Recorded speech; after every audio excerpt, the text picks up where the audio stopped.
Weddings will still be small in scale this year, but big on detail. The editor-in-chief of Weddingbells, Alison McGill, joins us with highlights from their annual Wedding Trends Guide. Good morning. Good morning, Annette. How are you? Good to see you. Very well, very well. So let's start off with a big punch of color. Yeah, so I think if any year needs a color, it's 2021, coming off a year that was challenging to say the least, and we need to keep spirits up. So talking about a lot of color in weddings, tropical tones, pinks, peaches, corals, anything that's really going to infuse a mood of happiness. I mean, whites and greens have been so trendy for so long, but I've been pushing color for a few seasons, and I really do think this is the year that everyone needs to embrace some serious happiness in their color palette for their wedding. Plus, it looks so great in pictures, right? It looks amazing. It just pops. Everything against white is amazing. Backyard weddings are going to be very large as well, because many venues won't be able to, you won't be able to put people inside. Right. So obviously the shift to backyard weddings happened, and couples really got creative with what they did in 2020. So this is a setup from a micro wedding that we had featured on weddingbells.ca. Look at this amazing setup. It's like bringing the indoors outside. So we're going to continue to see this trend towards backyard and outdoor weddings, and it's really quite creative how people are doing that. So as soon as that nice weather hits, you can expect a lot of backyard weddings. And taking things out into nature as well, not just in the backyard.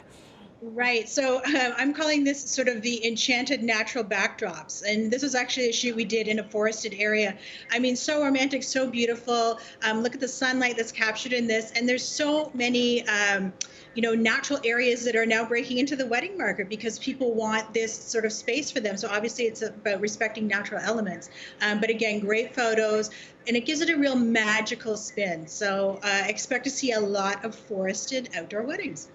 Right, and always remember, I always think, what kind of shoes do you wear to a forested wedding like that, right? Even one on a golf course where, you don't want to be sinking into the grass with your heels. Absolutely. Well, that's where you can go big dress and flats underneath because no one's going to see it, right? That's a very good idea, very good idea. Princess Diana dresses, because of the success of The Crown, the popularity of The Crown, where we saw a glimpse of her dress. So this is kind of inspired.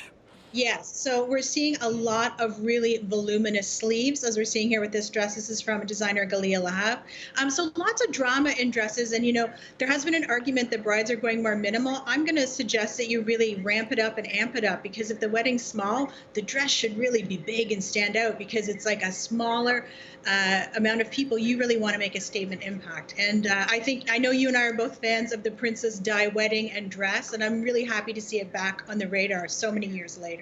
Right, but also high necklines are coming back. And I wonder if that's because of the success of Bridgerton, where we're seeing lots and lots of like the empire waist, the higher necklines. Absolutely. So actually, our trend guide came out just before Bridgerton. So we were calling this a nod to Jane Austen. But absolutely, we're seeing these empire necklines, really slim and simple silhouettes, and really a harkening back to, in the Bridgerton case, it's the Regency era. So that's going to be a really big trend as well.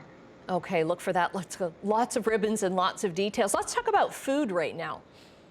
Right. So the main thing that's come out of COVID is it's changed, obviously, the way plating and menuing is gone with weddings. So we're really back to a formal setting, which I really love. So it's really COVID safe. It's best for guests. And I mean, look how gorgeous this is. Formally plated meals. I mean, for so many years, we were having food stations and family style. Back to a bit traditional, but so elegant and so beautiful and perfect for an intimate setting.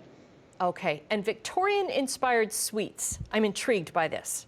Right. So, think about raiding your grandmother or your mother's china cabinet and looking at some of those really old English patterns. Again, back to Bridgerton, we're sort of feeling all these nostalgic, retro-y, very feminine things.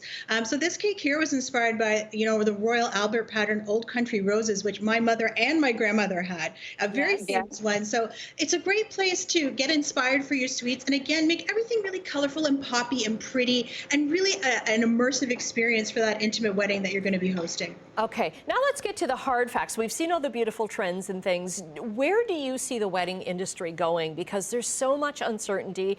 It's almost like if you're getting married this summer or this fall, what do you do? Is everything put on hold?